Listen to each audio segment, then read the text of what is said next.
when you are the district champion?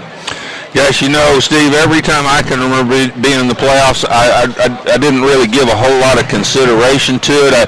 I thought we'd done a good enough job during the season to say, man, this is what we've worked for. And you know, when it's lose or win or go home situation, I don't think you have to say too much. There might be an occasion if there's somebody really down. You know, I would look maybe the other district in this, the other two teams from these two districts playing tonight. I could see where Edgewater could be a little overconfident looking at SEABREEZE's record, but here tonight with an 8-2 team and a 10-0 team playing, I don't think anybody will look past that. And back to the Mainland practice, you know, that old axiom that you play like you practice, I think is quite true. And if you've got a good tempo at practice and things are going well and kids are getting coached up and their attitude is right and their focus, you can get an awful lot done. Without those things, you just will not practice. So I'm sure Mainland has done a good job. You mentioned to me they've got 12 coaches that work at Mainland High School. Yes, Coach. They have, Coach Wilson shared with me that they have 12 coaches in the building, which, as you well know, after putting together staffs at a number of schools, it's an anomaly. I mean, that's incredible. Without a doubt, and it goes a long way, I think, to in the last 2 years. Last year, Coach Wilson told us that his players didn't get a referral throughout the course of the season, and this year they've had one referral. And I think that speaks a lot to what those coaches do off the field at Mainland High School. I'm sure they're there to put out any fires and to encourage people to make right decisions. And so I would say that they're, you know, having that many coaches on your campus would just have to be a blessing. Well, kudos to, first of all, to their administrative staff to understand the importance of having those men there to do those jobs and be around those kids every day. I think that's important. And the coaches themselves and Coach Wilson for the job that they're actually doing. And I don't care where you're coaching at. If you're only dealing with one referral in a semester, you're doing something right. And you've got some kids that are focused, they're aimed in the right direction. In talking with Coach the other day, he brought the kids in. They did about a 2-hour affirmation session. You know, I know those kids through the summer and through the off season have worked really hard, and they've kind of had this time of year marked on their calendars. You know, they've been disappointed 2 of the last 3 years to get it all the way to the semifinal and be beaten by the same Miami Central team. They've scouted Miami Central. I have seen Miami Central twice myself. I think they match up really well. Again, another pitfall that you could run into with your football team, although you are focused in a win or go home, when you've been down the road that far and you've been that close and you've been there, and I have to say that having been there myself, you're close enough to smell it, you're close enough to see it, and you just want to do what you got to do. We're going to get ready here. I think we're going to take a timeout. We might be ready for our national anthem. We're going to take a break right here.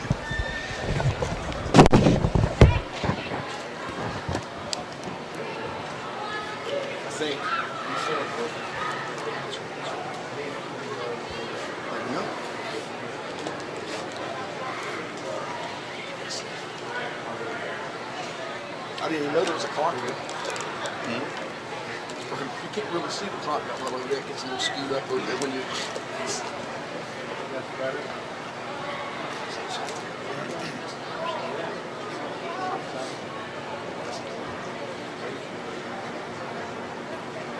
I like it.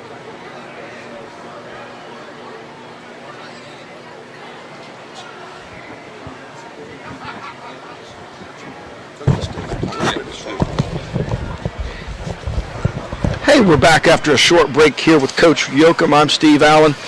We are going to take a break shortly for the national anthem, but we're not ready for that. So why don't we take this opportunity, Coach, to talk about our playoff matchups of our area teams. All right. First of all, we've got in this very same region the SEABREEZE SANDCRABS at 4-6 taking on the Edgewater Eagles. SEABREEZE, well, here comes the national anthem. So we will stop this time and they will play it.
Back to the SEABREEZE Edgewater game over in Edgewater, Florida, which is in the, kind of in the center of town, I think, over there in Orlando.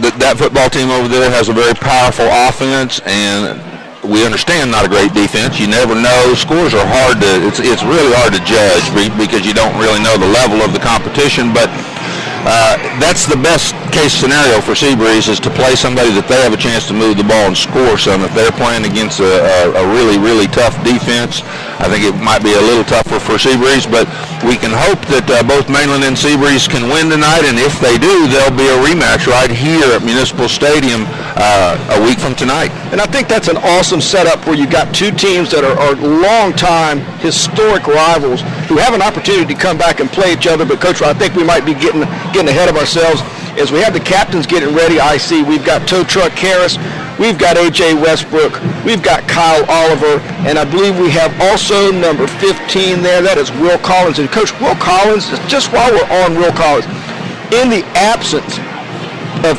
Kalo Hanna, who could be back tonight, was at practice moving around a little bit the other day, but Will Collins has done an excellent job. I can't say enough about that as the captains meet at the middle of the field. And let's continue on. FPC goes to Lake Mary. FPC is a runner-up, and Lake Mary is a district champion. You know, Coach, that should be a really good matchup. FPC's got Keyshawn Bird, the leading rusher in the area, has rushed for 16 or 1,700. Let me get that right. Let me get it exactly right. He has rushed, wow, he's rushed for 1,344, and he is something else, Coach. I think is the best running back in the area. They'll have their hands full tonight at Lake Mary. What about DeLand and First Coast? Well, I understand First Coast has an outstanding quarterback, and they're either 9-1 or 10-0, I believe. Steve, 10-0, and it's DeAndre Johnson. He's an FSU commit. Well, I really feel like that Treasure Coast will, or First Coast will take charge of that ball game. And DeLand, and I texted Coach Thompson yesterday, just congratulating him on a great year. They had a slow start and came up with some quality wins over teams like Madison County. They beat a SEABREEZE team here. We saw they've done a great job, and I think that's a good matchup. But I'm with you on that. I think First Coast has got too many guys. The next one in Class 2A, we have Winter Garden Foundation playing against our Warner Christian Eagles here. Warner Christian has not lived up to the press that we read about at the beginning of the year with the talent that they had. They are in the playoffs. Congratulations to them for that. But again, I'm going to take the other football team in this one. Yeah, you know, Foundation, I've been in that football game before, and they tend to have a lot of talent, and they've got a couple D1 commits. I think that's going to be an interesting matchup. Warner Christian hasn't won a football game since October, and with a young bunch, and I'm understanding that Damaris Tillman could have an injury, and if that's the case, it's going to be a big hill to climb for the Eagles, I tell you right now, because Tillman is the heart and soul of that football team. Moving on to your favorite bunch, the Taylor Wildcats. They got to travel to Dixie County. Yeah, that's a tough one. The last time I read anything about Dixie County, Ted Leeser was the coach there. I'm sure that's probably changed a couple times since then, but I believe that my Pearson team will have a tough road tonight. It'll be a long bus ride home, I'm afraid. Coach, I wish I were in Dixie. It's a popular Southern song, but I don't think many football teams are singing that song growing there, because I tell you, they do a great job, and they're outstanding at Dixie County, and they rush the football, and I think that Taylor will have their hands full there, and I don't, that would be a tremendous upset as the Buccaneers take the field. Coach, let's talk about the crowd tonight. Well, from where we can see, it appears to me again to be the typical thing that fans are more interested in a local matchup than they are in a playoff game. And I can guarantee you that if, and I know we're ahead of ourselves, but if Mainland were to rematch with SEABREEZE tonight, this crowd would be double what it is tonight. But not a big crowd, but Mainland is notoriously a late arriving crowd. Correct. So we'll see the stands may fill up as time goes by. But as we look out at the road, you can generally tell when that's going to happen. It does not appear that that's going to be the case. And one of the things that takes place with that too, Coach, is the other teams, there are only, 4 area teams that are playing or whatnot, and those teams get either put out or what, and other schools bring people and fans, and it adds to the whole allure. So it looks like the Buccaneers are getting set to receive, and it should be Angel Puente for the South Lake Eagles, teeing it up in the middle of the field and getting ready to get this thing started. Coach, I'm excited about this. I am excited about this too, Steve. As you well know, this is what everybody lifts all the weights for in the summer. We see that on the NFL highlights. We hear people talk about it all the time, but playoff football is just, in my estimation, there's nothing like it. It's awesome. I explained to both coaches as I talked to them on the field before the game here how big a difference the 2 feet between us was, and all the internal strife that you've got going on as a coach right now, getting ready to kick this thing off, and we're set to go. And I know both teams are antsy to get it started, and we're going to get this thing going here. As Angel Puente gets ready to approach it, we're going to kick this thing off, and we're going to have a football game, Coach. Here we go. Nice deep kick, going to be fielded on about the 8-yard line by Mainland. Looks like Will Collins, maybe. Will is upfield, reverses his field. He's got some green grass in front of him, and Mainland's field. That's number 19. That may be Westbrook. Westbrook, Coach, and it's a good return. They're out to the 34-yard line. Mainland will take over right there, and we get to see our area leader, Denzel Houston, and what a year he's had, Coach. Denzel Houston is just, his quarterback rating is 193. Which is just off the charts. 2,100 yards, 25 touchdowns to only 5 interceptions, and he's just been exceptional. And he's just a sophomore. I heard a lot about him last year. I saw him play a little bit of wide receiver on last year's team, came in and got a little experience at quarterback, but this has been his show this year, and we have a hold on the play. So we have a penalty already to start off. There's one. Well, these officials are also probably from out of town, too, I would expect. Yes, sir. I'm sure that all the different regions are getting officiating crews that will come and travel, and the FHSA controls that. I always felt that the pace of the game picked up when you got to the playoffs. They seemed, the good crews seem to get the ball spotted and get you ready to play, and you better be ready to go. They sure do, and one of the tough things with that is you don't know how to handle, some of those crews because you've handled them before. These crews are new, so you as a staff, you have to kind of manage that too and how they're going to call the ball game. It's first and 10. Mainland's in trips to the right. They're going to hand the ball. Oh, play fake, nice play fake, and a slant down the middle. Is that Will? We'll have to see a number here. See the numbers. Number 24 on the catch. Coach, that's number 24. That would be Randy Baker. Randy Baker with the first catch of the night, first down. Mainland has moved the ball up into the territory of the South Lake team here. And they're back in the shotgun with the trips again. Moving fast. Play fake, yep. A little hitch pattern to the middle, number 9 or 8 on the reception. Can't see the number yet. Jeremy Wheeler there on the stop for, he's taking the ball from him, but I think they're going to give forward progress. That's a good call, I believe. Yeah, a gain of about 5. Mainland will have second down here. They're a no-huddle football team. Flip their receivers around based on the field. Now they're trips to the right again, which is into the boundary, the short side of the field. That always told me slant to the field with a single receiver, but we'll see what we get here. Bringing some pressure here. Same play again as the first pass. Just a little inside cut and ball thrown right on time, picking up the first down. Mainland, that seems to be firing on all cylinders at this point. Got the South Lake defense on their heels. They've got big Carey, Samiti, who's a commit and a really fine player. He's got 2 D1 offers, and it's a little high. Good defense there. We've got number 33, Trace McEwen, who's one of their standouts. And talking to Coach, he's a junior safety. His father's Terry. He's a volunteer coach with them. They've got a number of young men who their dads are on the staff. They have 3 actually. Tony McCoy's one, former Gator, and his son will be in there getting it done. It's TJ, number 70, 6'3", 295. Doubles formation, 2 receivers right, 2 left. Adrian Killens, the running back, in the backfield. One of the things that Mainland does is they call a snap count to check the defense, then they check the sideline and see what kind of play they want to run. So first time we've seen doubles formation. And they're bringing both inside backers on a run blitz, and they beat it, Coach. Yeah.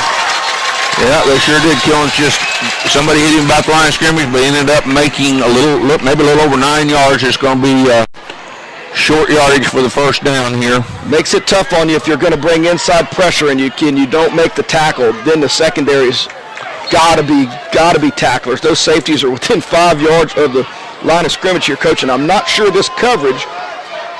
They're cheating it out here right now. We got doubles again, 2 receivers to each side. Killens fake, and up the middle goes our quarterback right here, Denzel Houston, picks up the first down. So now we've run the quarterback, we run the tailback, and we've thrown to several different receivers right here. It's hard to figure out who Southlake might key on because they've got so many weapons in blue. They sure do, Coach, and they're doing a good job of mixing it up and spreading the ball around. Double formation again, 2 receivers left, 2 right. Adrian Killens on the right of the quarterback. He's going to flare. And, we got an out pattern on the sideline. Caught. Going to be inside the 10-yard line. It's going to bring up 2nd and 2. Yep, gain of 8 right there. I tell you what, he's been spot on so far, Coach. Throwing the ball well. I actually thought he was trying to get the ball to the back. I did too. Right there. Yeah, but nice timing route. Just as soon as the receiver broke, the ball was there. Trips to the left, which is the wide side of the field. Adrian Killens is looking to see which side he's going to line up on, which is also the left. That gives them really strength formation to the left. 1 single receiver to the right. They've got 2 men over there on him. Here we go. Killens, they're not going to cover the number 3 receiver, and they're just going to keep throwing it to him. That's about the 4th throw to the number 3 receiver. Again, that was Randy Baker on the catch. Well, they're bringing 2 and 3 backers at a time, and they're leaving some soft areas, and those wideouts are doing a good job of getting in there. And Mr. Houston's doing a fine job of finding them right here. In Mainland, we're 3 minutes in. We're not even 3 minutes in yet, and Mainland has matriculated the ball all the way down to the 3. All right, we got trips left, ball in the middle of the field. Here comes Killens with the run, touchdown Buccaneers. Coach, that was pretty efficient right there. Yes, it was. Hardly any mistakes other than the hold on the kickoff return. This is indicative of what was going on at practice, just like you alluded to earlier.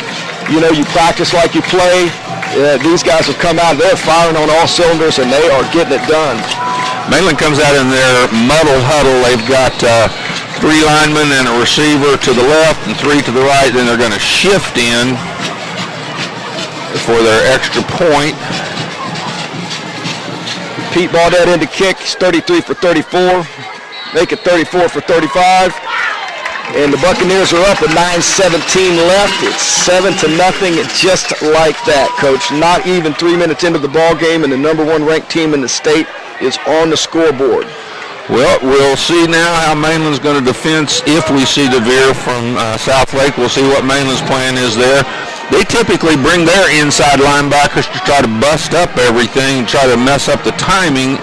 If Southlake can block those guys, it'll be just like you were talking about a while ago. You bring those linebackers against the option. If you don't get there, you can have some big plays run against you, but Mainland usually gets there. Well, one of the things that people tend to be leery about running the option against somebody who's much faster than you on defense. You have some make-up speed. You can get there. You can make some mistakes and get it downhill. It's not so much the pitch. It generally is the dive component of it that kind of hurts you and how you can pop on him. You know, you got those safeties. We always try to teach our safeties we want to play pop to bounce, because the bounce you have a chance to run down. The pop, if you make a mistake and go to bounce and it's pop, well, you're out of position.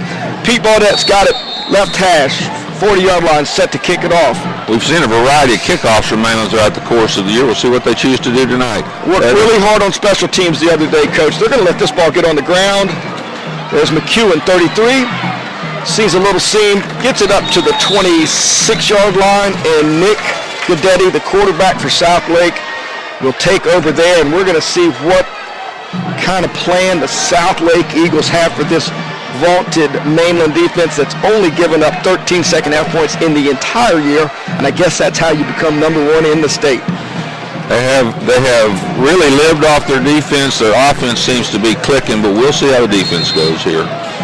Gaddet's there. It looks like he's joined with Hutchinson in the backfield. McEwen may be the other one. We got motion, and we're going to have a little procedure here. Everybody's just a little antsy trying to get off the ball. That's number 63 right there. That is Rice Armadi. Rice is a senior. And Coach, just checking the roster, this South Lake bunch has 24 seniors, Coach. You like that this year. You don't like it much next year. No doubt. But this year, that's what you're looking for, is that senior leadership. Here we go. And we've basically got what I would call a left weak, kind of situation. And we're just going to run power in there, running it down from the backside. Maybe a gain of 1 on 1st and 15. And we alluded to it all year. When you get these 2 and more than 10s and the 3 and 8s and 9s, these are just not manageable downs. Now, I will say this, Coach, in looking at Gaddetti's stats, the quarterback for South Lake, he's thrown for 1,800 yards. They have 2 wideouts that have, 15 touchdowns between them, 650 yards and 580 yards, and we've got another flag on the field. There's too many players in the South Lake huddle. They broke it out with 12. One went to the sideline, and the referee says you can't do that. So they're going to be in a deep, deep hole here. Just the kind of thing that the start that you don't want, allowing Mainland to take the ball and march straight down the field and score, and you come out and you're hit with 2 straight penalties and basically looking down the barrel of a second and about 19 or so, and it's not ideal. But now we're going to spread it out a little bit here. We have 3 wideouts in the game. Or at the very least, we have 3 people split wide. I don't know if they're all wideouts, but they have 3 out there.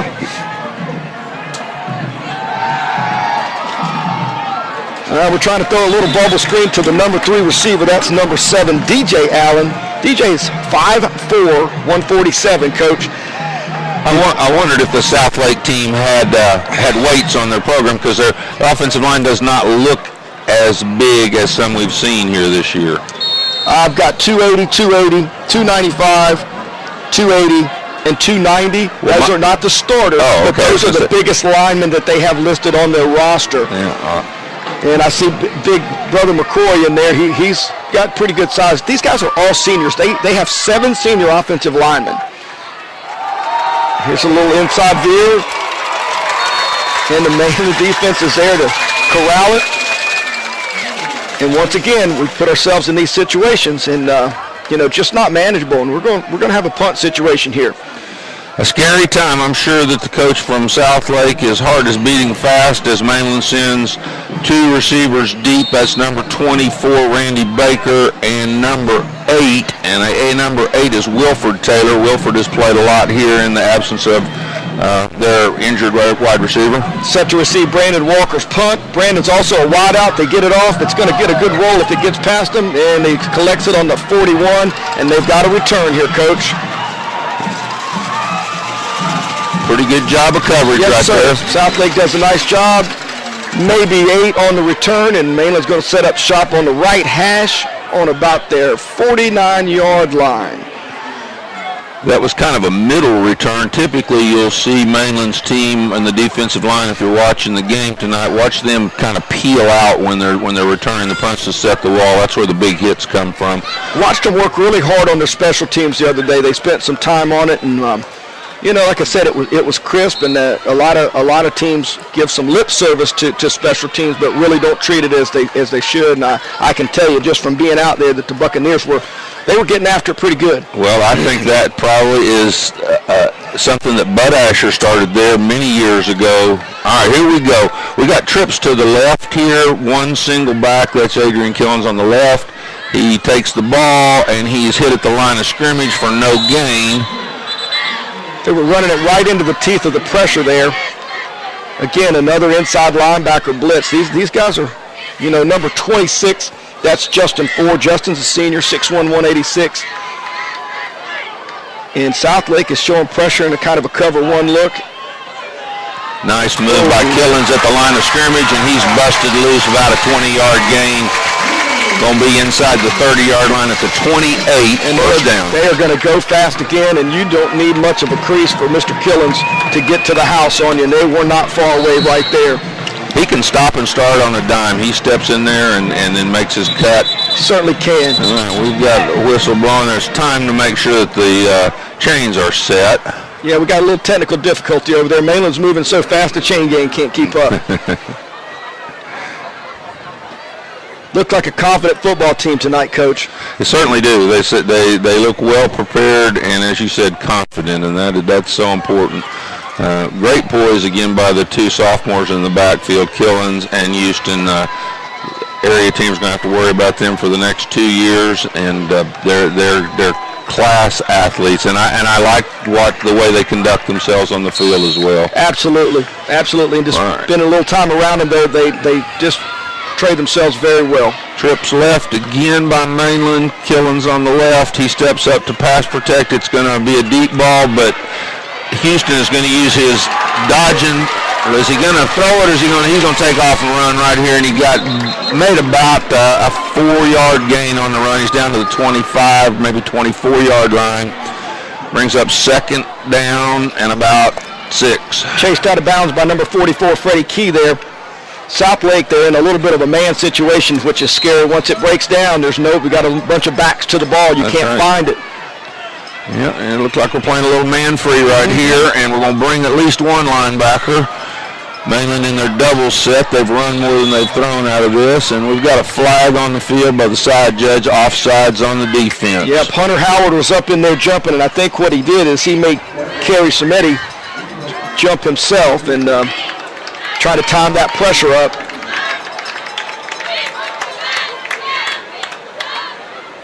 These inside linebackers are getting the workout. Nick Morey, Hunter Howard. They've probably blitzed already 5 times. And you just have to be careful to not blitz yourself out of a play, trying to blitz into one. Beautifully thrown ball off the fingertips of Wilford Taylor, I believe. Yes, it is. Going to bring up third and 1 here, it looks like. Brady Wheeler for the Eagles is there, the safety, and looked like he was just a little tentative, and he might have been able to make a play on that football right there. Yeah, he kind of pulled up in the middle. Pulled up and gave the wideout a chance to. I think the wideout thought that he was going to make the play. Got a penalty against Mainland. They're trying to decide whether to take it or not, and yes, they are. So, repeat second down, but we got a ineligible receiver. Downfield. Now, that might be loss of down. I'm not sure. Okay. I guess not. He says we're going to replay it, and here we go. It's 2nd and 5. Trips right for Mainland. All right. From the South Lake 24. He's going to tell us.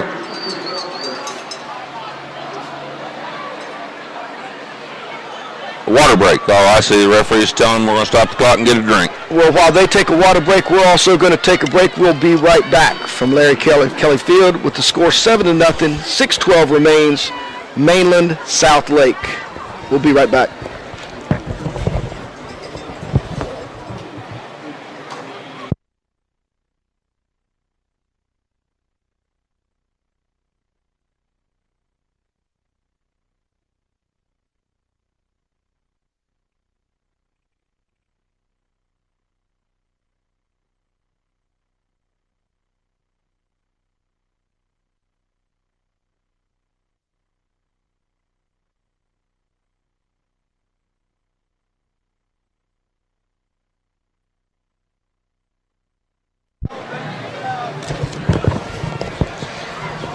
We're back. Coach Steve Allen along with Rocky Yoakum. 6:12 remains in the first quarter. 7-0 the Mainland Buccaneers, and they're on the drive. We have a 2nd down and 5 from the South Lake 24-yard line, and Mainland seems to be doing what they would like to do offensively. All right, we've got a trips to the field. Killen steps up to pass protect, trying to go to the single receiver on the left. Jump ball pass. Touchdown. Number 4. What a play by Cyrus Fagan. Cyrus Fagan. He just takes an inside release on the go. And the DB's in pretty good shape, but just cannot make the play on just a superior athlete. That's right. Superior is correct. Cyrus Fagan is the son of Jeff Fagan, who I have known and been friends with for a very long time. I'm sure Jeff is here tonight. He is still on the staff at Bethune-Cookman. They had a tough loss last night up at Hampton. But I'm sure Coach Fagan is here tonight to watch his son. Here we go with this muddle huddle look. Pete brought that in. And they're going to go. They're going to snap it. They're going to run a play. They're going to throw the fade route. Another jump ball just up and over. And we're going to get a roughing, I'm certain, on Nicholas Morey. A little bit of frustration by number 4 there on South Lake. You know, you've traveled down here and you start the football game and we're 6 minutes in and you're already down, 2 scores. And that's just a little frustration. They're going to have to find a way to thwart that and get back to trying to play some football. They need to get their offense untracked here, or this is going to be a long night for the Eagles. You know, if this is enforced on the kickoff, which I think it will be if it's a 15-yard penalty, I was raised that it was a cardinal rule that if you had a 15-yard penalty, you would always onside kick it because the gamble was worth what, even if you didn't get it, you were close enough. So if they mark off 15, Mainland will either kick it in the end zone or they could attempt an onside kick here. So we want to be alert for that. Got some new players coming in on the kickoff return team, so I would not be the least bit surprised if this wasn't an onside attempt. I see big number 10, Ja'Kai Polite, Coach, and I mentioned this to you before. He could be the best-looking guy in all of Central Florida in a football uniform, Coach. He can punt it. I watched him at practice run routes the other day. He plays defensive end. He is just a phenomenal athlete. You know, last night on the USC game, we watched Leonard Williams play, who's going to be a number 1 draft pick, probably top 5 pick. And I'm going to tell you right now, Ja'Kai Polite has at least that kind of potential. He really does. That's wonderful. That is good to hear. And I think that you're right about the risk here. I mean, you're kicking the ball out of their territory. 10 yards and they recover it. They still only have it on the 35. You've stopped them. You're 2 scores up. I don't think there's any doubt. There's no doubt at all. Is it one bounce up? And they're going to get it, Coach. Yes, they are. They can't advance it, but they'll get it. Just too easy right there. Pete Baudette with a superb onside kick. Beautiful. Second bounce comes up. It's like doing it against air, Coach. It sure is. I mean, that last guy over there on the end that got the kick, and that may have been Polite. I'm not sure. Yes, it is. He's walking off with the ball. His rule is don't let the ball go out of bounds. So he just sprints down the sideline and then squares up, and the ball took the perfect bounce, and he just grabbed it, knew he couldn't advance it, so he just held it up, and Mainland will take over, leading 15-0. 6 minutes to go in the first quarter, and they're 1st and 10 on the 33-yard line of South Lake. The execution there was just impeccable, no doubt. And this South Lake defense has got to feel a little bit embattled already, and they're looking right down the barrel of a short field. Sprint pass, stop, throw back on the post, and it's intercepted by Corey McEwen. I believe that is Trace McEwen. And it should be a touchback. The momentum of the interception carried him into the end zone. So we'll bring the ball to the 20. Big break there. Maybe not a break. Well played by the defense from South Lake. Very well played. I don't think that's the best ball that he's thrown. He kind of got that on the backside of the post there, and McEwen's there to make a good play. McEwen's been a great ball player for him all year.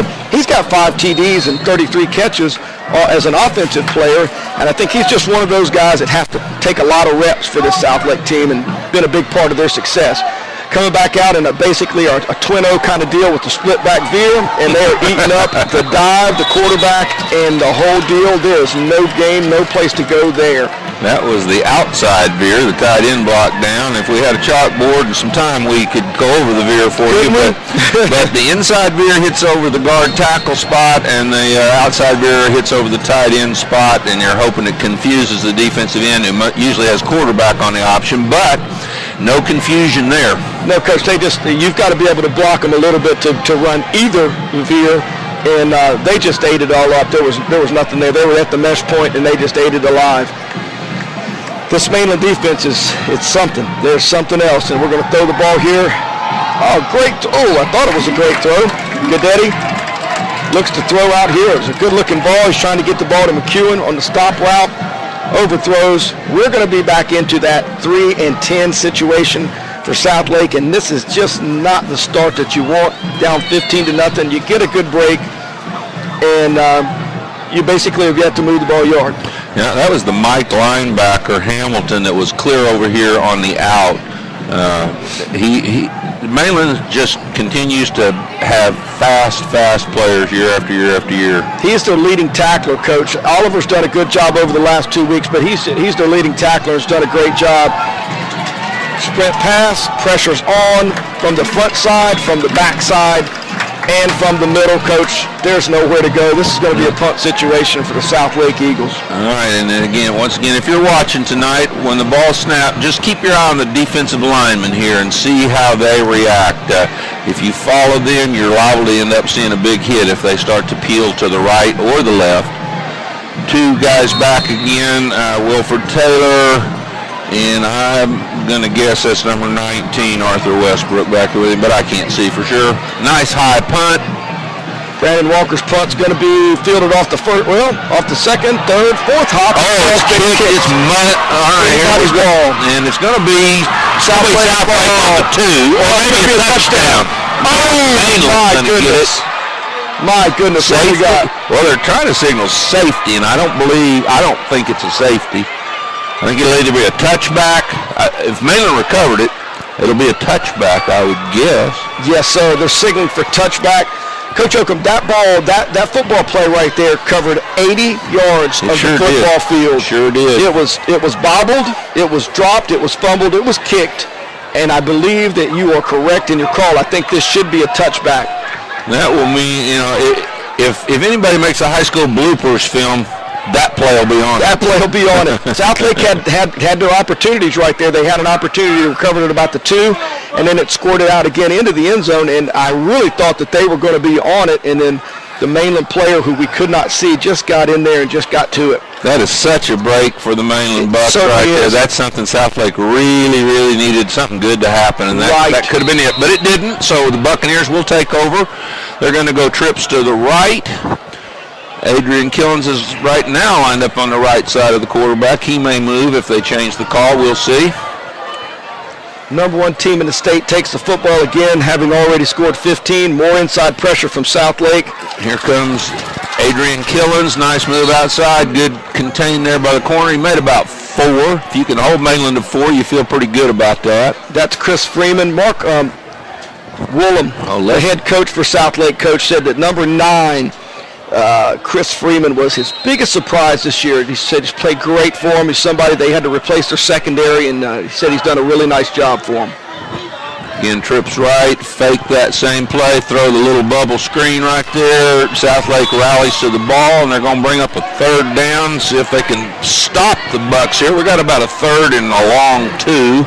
I'll be looking for that pretty soon against that man coverage. It's tough to throw that little stop route or the little bubbles. They're going to give them a bubble go, stop and go. They're going to give them that and get behind them, Coach, because it's just tough to play both of them that tightly. Here we go. We're going to fake. Houston keeps the play alive, scrambles, and he's hauled down for a loss of about 4, so it's going to bring up a punting situation. That'll bring in Polite to do the punting, and the Southlake team stops Mainland for the first time tonight, 15-0 with 3:40 to remain in the first quarter. Hunter Howard in there on that stop. They did a nice job of containing the cutback once he scrambled, and that's where Mr. Houston has made a lot of hay this year as far as just getting out, breaking contain, finding receivers down the field, running for big gains. And Ja'Kai Polite, one of the most phenomenal athletes in all of Florida, I think, is in to punt the football for the first time tonight for the Buccaneers. Deep to receive. I think we have Trace McEwen is back here again. Trace does just about everything for the Southlake Eagle team. Good high punt. Signal for a fair catch right here. So, it's number 3, actually. It's Brandon Walker back. Does a good job on the fair catch. Southlake's going to set up shop here. It appears to be on about the 48-yard line. Best field position of the night. But, Coach, it's not going to matter if you can't gain a yard. That's right. That is exactly right. And we've talked a lot about Ja'Kai Polite and his physical talents and all the things he can do. If you wonder who he's going to play for next year, it's going to be the Mainland Bucks because he's just a junior. He is just a junior, and just a phenomenal junior. We've got 3 wideouts in the game and in their veer setup. Let's see what they've got. Okay, we're going to get the ball out on the pitch. Oh, and we've got a little bit of a play, but I tell you what, it closes down fast. But, hey, you're going to take a gain of 5. Absolutely. If you get 5. Yes, sir. You're going to take a gain of 5. You're going to make this a second and manageable situation.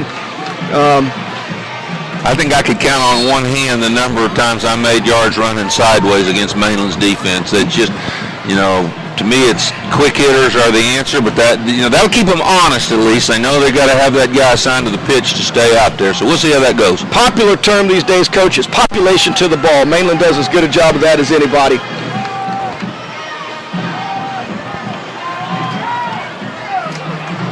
Wow. Coach, they're still trying to run some veer here. Yes, and we got a flag. I'm not sure what.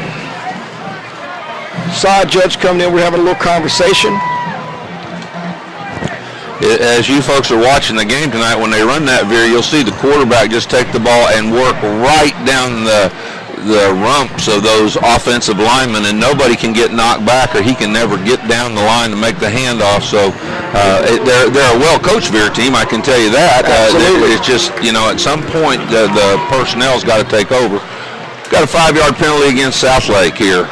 Repeat second down. Schemes are wonderful, and you can do so many things. You know, there's a lot of ways to draw it up and to go about it. And at the end of the day, you can execute well, and if you can't block them, it's just not going to matter. And right now, Southlake is just struggling to block them.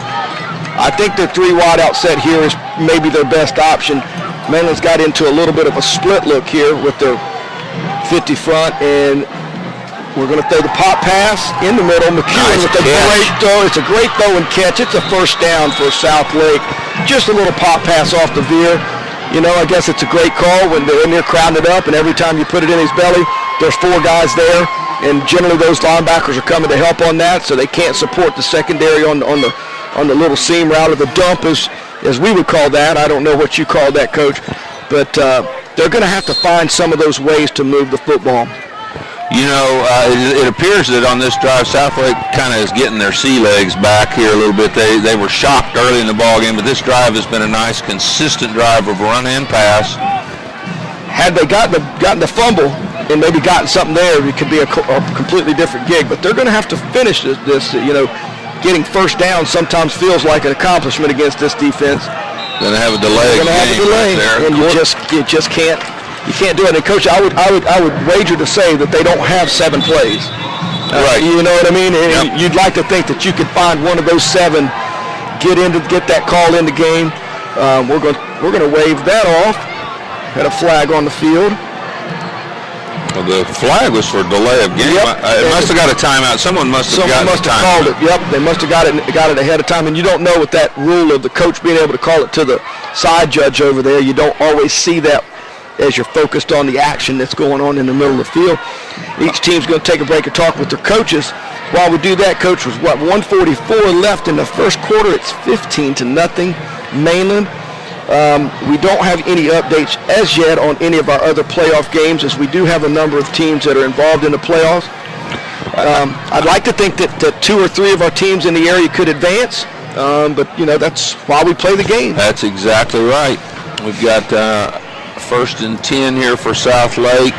As the game goes along, we're going to be reading you some things from the Florida High School Activities Association about sportsmanship and some of the things. So the next time we get a little break, we'll read you another one of their thoughts about sportsmanship, which is so important.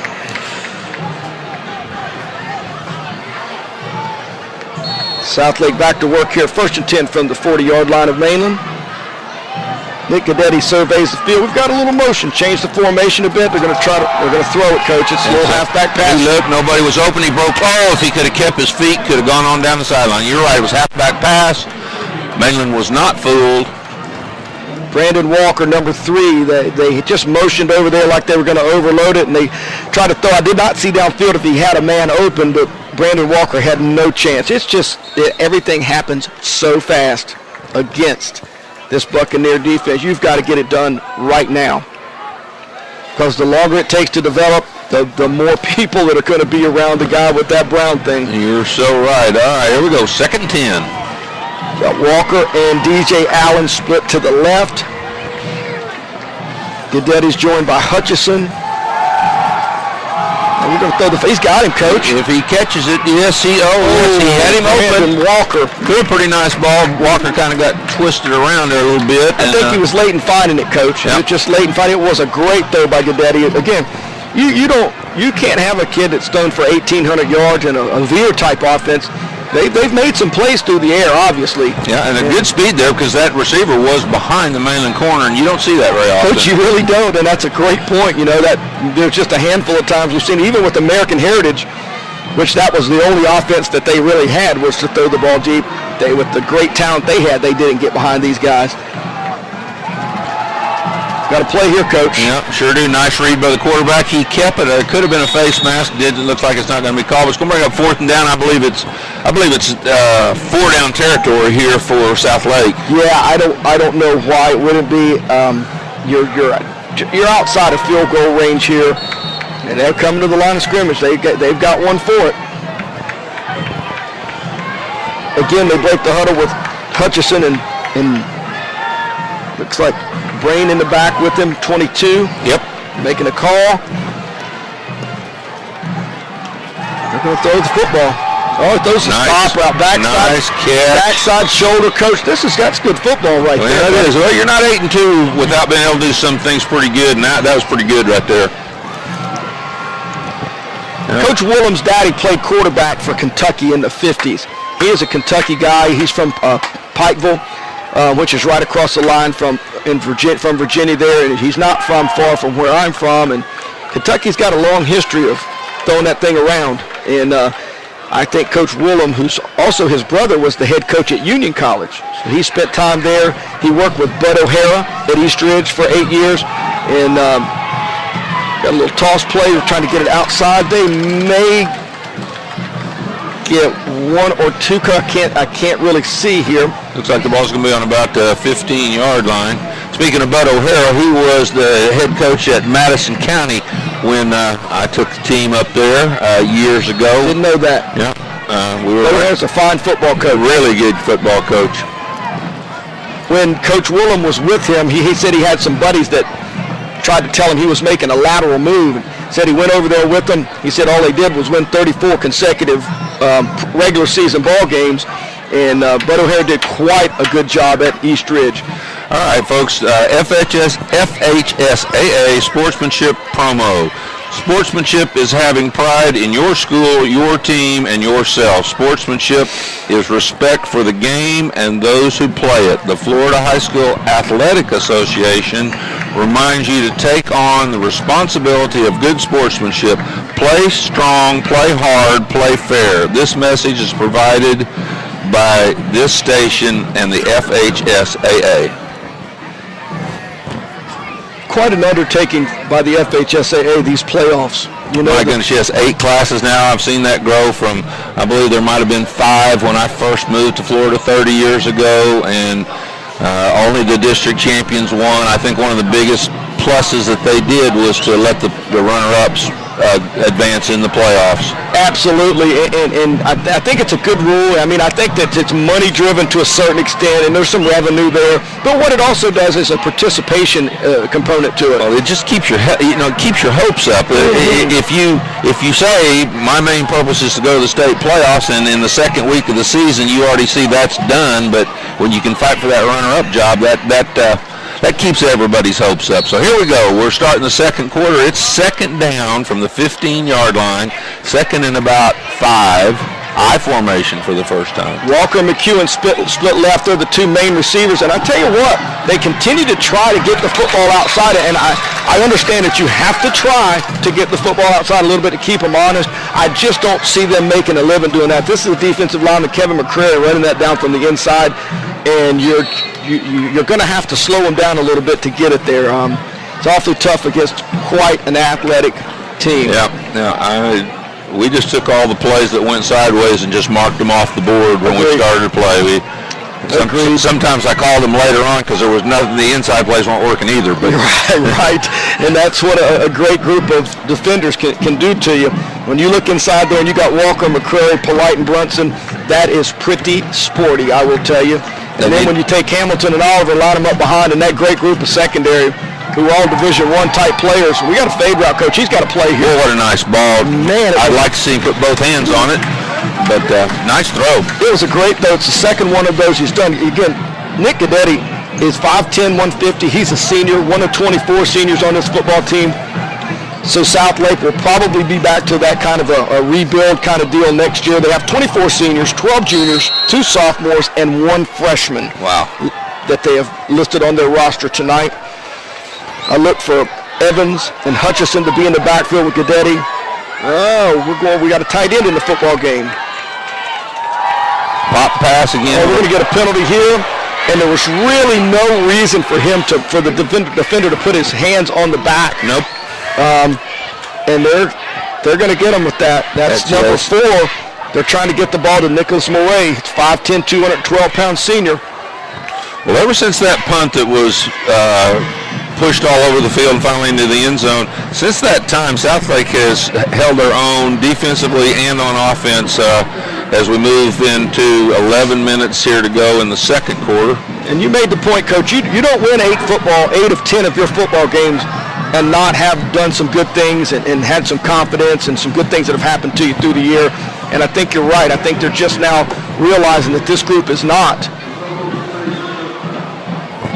I think that should bring it to a first and goal. The down marker still says 4. I'm sure they'll get that fixed. They'll fix that, Coach, because it's going to be first and goal from the 8-yard line for the South Lake Eagles. It would appear that Moray has come back in the ball game, and they're going to be in the eye, Coach. Only thing we've seen from this is toss sweep. I saw him run a lead in practice. Here's the lead. Yep. Nice bounce, nice cut. Excellent job. Yeah, that's right. Good Robinson's first carry tonight, number 21. Like you said, just a lead play out of the I formation. They bring in big Nick Moray, who's 212 pounds. And we've got an Eagle injured. And big Eagle. Yes, it is. And that is brother T.J. McCoy. Dad is Tony, played for the Gators. And TJ's 312 pounds, 295 at 6'3". I got to stand beside him down there, Coach. He's a large human.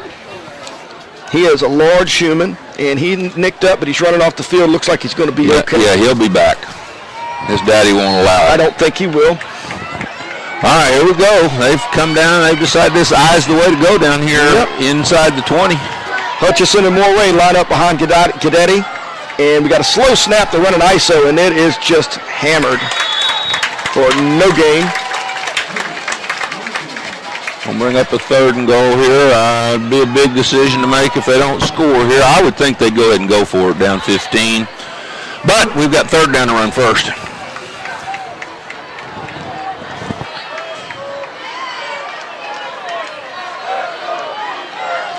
Eagles need something good to happen for them here. They need to punch this in. They're going to stay in the eye, Coach. Yeah, they sure are. I wouldn't be surprised to see a boot pass off this. Just a quick slant. Oh, it's batted up in the air, and it is intercepted and dropped. Nope, no interception on your incomplete pass. I thought they might play action that, but it was just a little quick slant out there. Well defended by the corner. Ball tipped up. Linebacker couldn't come up with it. What a great play, and I can't tell if it's Brunson or Harris. It's one of those defensive linemen stopped short, got his hands up, and created an interception opportunity for the secondary there. They don't come up with it, but puts the Eagles into a 4th down situation, and they're going to come back out. They're going to stay in the eye. I would call that twin-o. Is what I would call that, twin-o to the left. They're going to throw the football, and they're going to get the ball out. Drop the football. There we go. Mainland's defense, as advertised. Huge play. They bring a little pressure. They're just up the middle. They can't block them. The ball's loose. South Lake turns it over, not even on downs, but through the fumble. And Mainland's going to set up shop right here at the 14-yard line. And any momentum that the Eagles had kind of set up and garnered there, they've kind of given back to the Buccaneers, and then not that the Buccaneers need any help.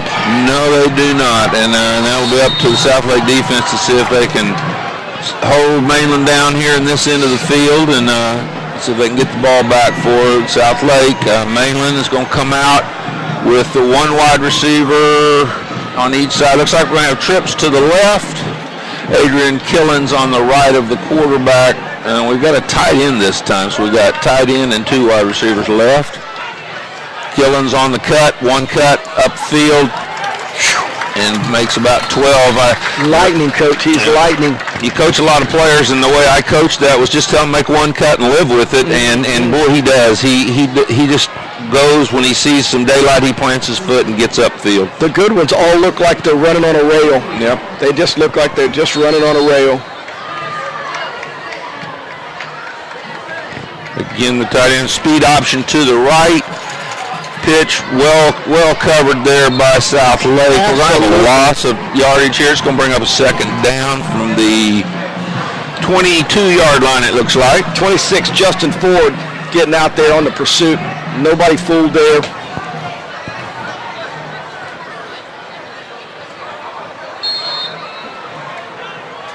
I think Mainland's taking a look at some different things here, Coach. They're giving us some different formations. Sprint left pass, pull up, dodge, get 2-3 guys around. Here he goes. There's a nice block by the wide receiver, and there goes Houston down the sideline, lost his footing. Going to be down on about the 38-yard line, it looks like, of South Lake. It's going to be a gain of about 45. Yeah, it's as good a math. I won't argue with your math. And Coach, we've got laundry everywhere on the field, right around the 47-yard line. It's got to be a hold, perhaps, on the wide out as he was passing by there. I sure thought it was a nice block. It may have been holding, but maybe that's why it looks like such a nice block. Well, but you like to see him down the field. You like to see your wide out down there working for you. And, you know, you as a coach, that's so hard to get your wide outs. You know, they usually are not the best blockers on the football field. And anytime you got them down there working, you're happy. Well, I'm sure those guys that practice every day see Houston make the scout team buckle their knees, and they get a lot of practice seeing the scrambling quarterback. So nice job, well coached, except we got a hold on it. So we're going to back it up. It's still going to, I believe, bring up first down for them. We'll see where they go. It's going to go all the way back. Wow, this will be an interesting penalty when they call it. Coach. This is... Maybe they called it, and I didn't see what the signal was because I don't see them preparing to tell us anything. Going to replay the down. Down marker says second down and 12, and you got me on that one, Coach. I'm not certain. We got no call, got no notification. Trips left, Killens up to block. Nice pickup. Houston shows his poise. Oh, and he tries to throw it at the very end. It's not going to be grounding because number 4 was coming back to the ball.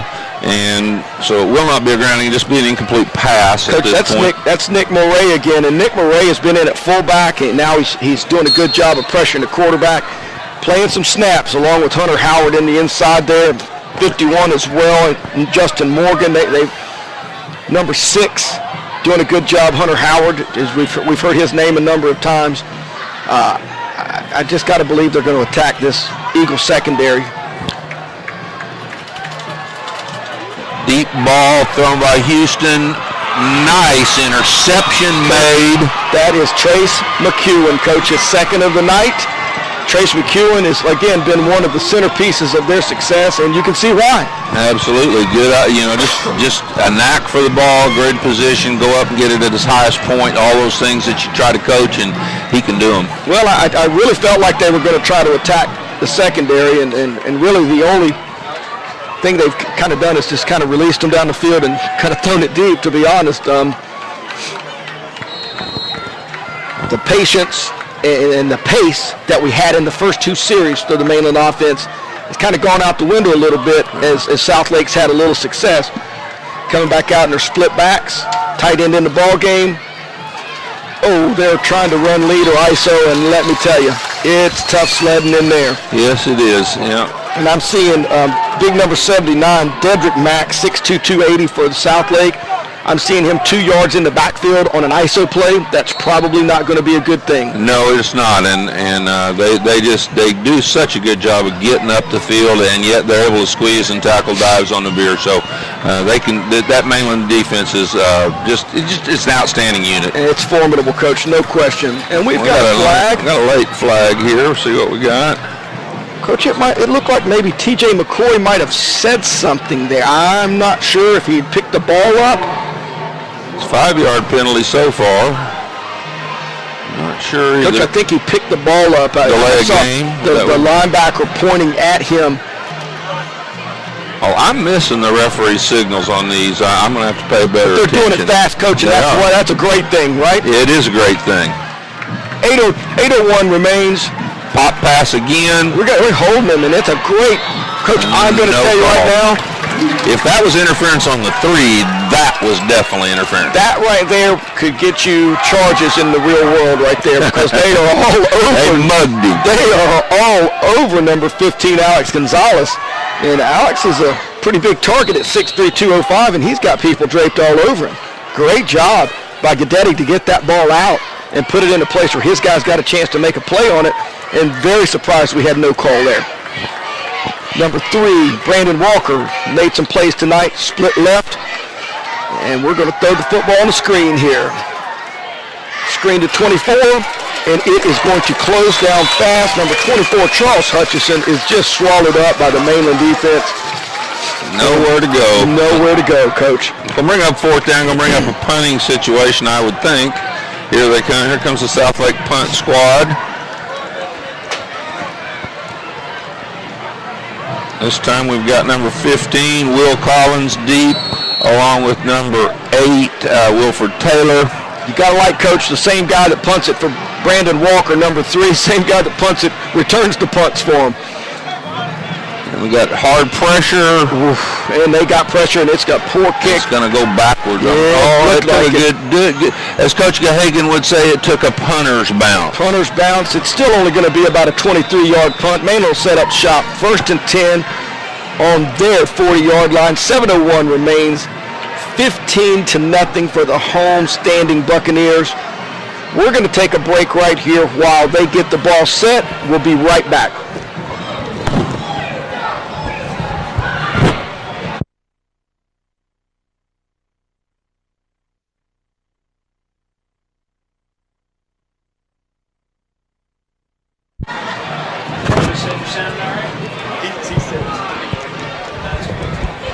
Hey, we're back to live action. Coach Steve Allen here with Coach Rocky Yoakum. Mainland Buccaneers 15, Southlake Eagles 0. 7:01 remains in the second quarter. We're going to have trouble. Killins looks like he's You're not going to catch him, no, Coach. He's gone. You're not going to catch Adrian Killins. He's going to bust a 63-yarder right here, Coach, I believe, a 67-yarder, and the Buccaneers are back in the end zone. Yes, they are. That's going to bring the score 21-0 with the extra point pending. And, you know, when I was a coach back in Oklahoma, I always felt like if we had a good sprint relay team, if we had 4 guys on the sprint relay team and they were competitive and they were football players, we had a chance to have a pretty good football team. And Mainland could put 12 different guys on their sprint relay and probably qualify for the state meet. It's interesting in that, you know, the track success at Mainland has never matched, say, the basketball or the football success. And you're right. When you have those athletes like that and they will compete, and it makes them better in all the sports. And they've got a muddle huddle again. Well, we're going to go again. I think they are. And they're going to throw bubble screen out of it. Played well by Southlake, but it's not over. That's Kyle Oliver on the reception, Coach. Yeah, I believe it was. He's tackled at the 3-yard line. Extra point, no good. So we've got a 21-0 ball game with 6:47 to go in the second quarter. I'll read you another one of these. We have several to read to you here this evening.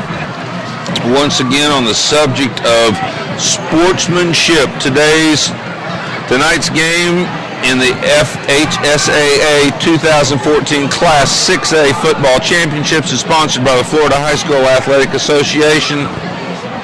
The FHSAA is a democratic organization with members of more than 780 and seniors, high schools, all committed to ensuring Florida's student athletes can compete fairly and equitably in an educational environment. The Florida High School Athletic Association building leaders throughout the team through teamwork, sportsmanship, and citizenship. And once again, Coach, you're watching and listening to the FHSA Football Region Quarterfinal from Larry Kelly Field. Produced by DoubleDEntertainment. Find us on Ustream at DoubleDEntertainment. And here we go. 6:47 remains, 21-0 Mainland, set to kick it off. Coach, the Eagles need something good to happen for them here to try to stay in this football game and can keep it competitive. Ball's kicked, it's going to be fielded about the 11.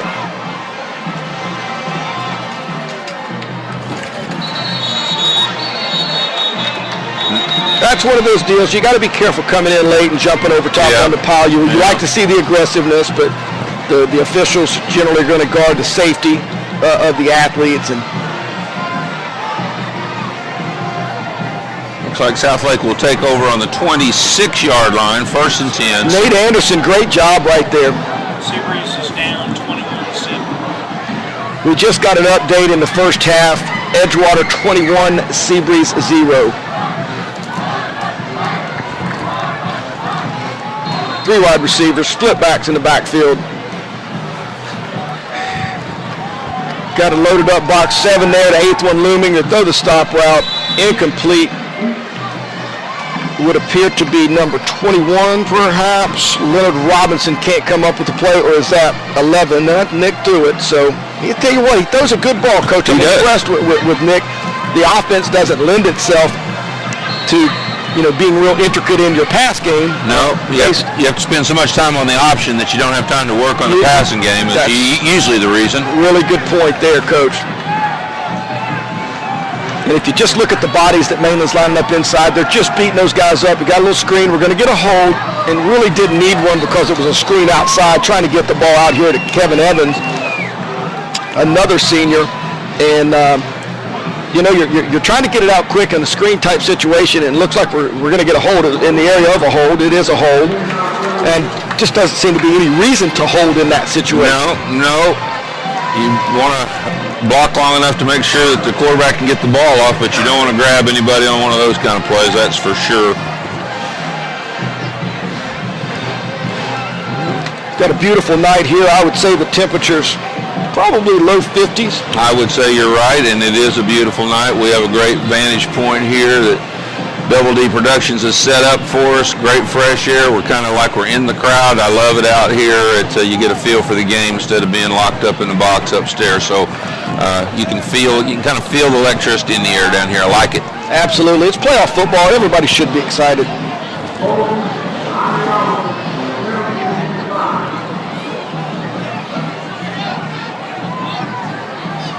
Southlake looks like they're back to their tight end set. Split back. Nope, we got a 3 wides. Straight drop. Nick Gadetti looking deep. He throws the big route. He does throw a nice ball, Coach. Sure does. Stepped into it. We got a flag again in the area where you would think pass interference, but I don't know for sure. Keep my eye on the white hat, and we'll see if we can see what he's going to signal here. And of course they're going to take the penalty if that's what it is. Holding. Holding on the defense. Okay, he's holding that dig route, and again, Coach, we're going to kind of get a holding call, and you don't mind to see the calls. The consistency for referees, it's hard. I'm sure it is. Everything's bang, bang. It happens fast. But our last one that was potentially an interference call, it was happening slow. The ball's hanging in the air, and he's getting kind of mugged. And this one right here happens really fast, and we get the hold call. So they've cut their splits down here, Coach. Usually they got something going on with that. And that's what you got, trying to use the field to run the fade. And I'm here to tell you, Coach, Nick Gadetti throws a good football. These wideouts are just going to have to locate the ball faster. And that's on them. That's not a bad route. They cut the split down. You knew something was up. Kid throws a great ball, and they're just not making the adjustment to the football. No. Those are big plays that they're leaving.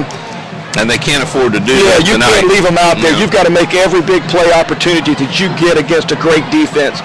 And those are chunk plays. Those are plays that are going to, make a defensive coordinator go back to his base defense. They're going to, kind of take a little bit of confidence away. And here we go with the 2nd and 10. 3 wideouts and split backs. Got the triple option. Westbrook misses a tackle. He's there in the alley. He just misses the tackle on it. Well done by Guidetti. I tell you, Coach, I'm impressed with Nick Guidetti. I think he's got a cool head, nice arm, and to read the triple option and decide whether to give it, keep it, or pitch it, and then bang, bang. It takes some poise to do something like that. Absolutely. Well, let's see here. We've got a second. We're going to move the ball up a little bit here. We've got a spot. We had another flag down. Man, there's a lot of flags. Against Mainland, we're going to have us a water break with 5:59 to go. It's 21-0. 5:59 in the second quarter. It will be a 2nd and 1 when we get out of this water break. Southlake will have the ball. Well, Coach, getting that update from over at the other side of this regional quarterfinal game with the SEABREEZE deal, that 21-0, we had been told that Edgewater's offense was quite explosive, and it would appear to be so. They have, year in and year out, they have a lot of talent, a lot of speed, and that's the thing that, probably is the hardest thing for a team like SEABREEZE to match up against. They don't have the speed. Absolutely, and for those of you who don't follow the playoffs or how it all sets up, Edgewater was the district champion in the same district that Southlake is in, and I believe that Edgewater beat Southlake 55-44 or something like that for the district championship. So the winner of that ball game, SEABREEZE Edgewater, will play the winner of this football game, Mainland and Southlake. And I would believe that football game would be played right here. If Mainland wins, absolutely. Mainland will host if they win. Drop back. We got inside blitz, Oliver. They just haven't seen that one all night, Coach. They just, on the 4th down, on the goal line down here on the fumble, that's the same blitz they ran, just kind of a guts kind of scheme. It's the same deal. The guard in the center, they got to get their eyes up, and they've got to pick it up. Travis Rowland, one of the defensive coordinators, and Coach Brown, the other defensive coordinator at Mainland, may have seen something on film in their pass protection that leads them to believe that they're going to have an empty A gap they can run somebody through, and twice in critical downs they've done it. Yeah, absolutely. And the offensive linemen are just going to have to do a little better job up front, or it's kind of a sieve right now. Man free, well, I don't know, that looks like a cover 2 look now. He throws another good ball, Coach. What a nice catch. Number 3, Brandon Walker makes the play finally on the fade route. 5, 10, 15, 20, 25, 30, a pickup of about 40, and that play has been there for Southlake to make, and finally a wideout makes it. Guidetti has thrown the ball well enough for that play to be there before, and this is the first time they've made it. One of the brightest spots offensively for the Eagles to this point, and they're going to need to be able to do that.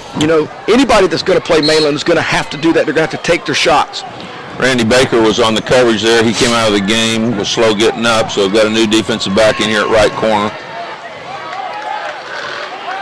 Tyree Bostic is in the game, who plays in their nickel package a little bit.